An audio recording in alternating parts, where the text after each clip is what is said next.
армысыздар, біз бүгін осындай блинпик ашатын боламыз. Ананчы кеттік. Бірінші осындай айфонды ашайық.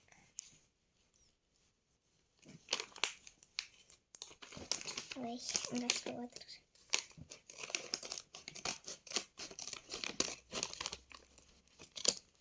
Аштық. Достар, ішінде осындай айфон шықты. Қазір ауа райы қандай болып көреміз. Міне ауа райы қазір осындай болып тұр екен. Достар, қасында осындай хаты бар, iPhone 17 деген. Қасында осындай сыйлық берді, осындай сыр сыйлыққа берді. Енді келесісін ашамыз. Осындай бір-біріне ұқсайтын сквиш.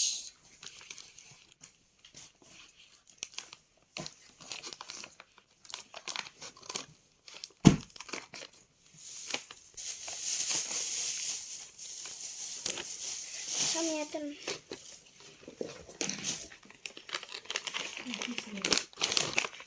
Міне сыр. Тағы да сыр. Сосын тағы да сквишка. Тағы да блинпик бар. Қазір сіздерге көрсетемін. Бұны келесі видеода істейтін боламыз. Пока-пока.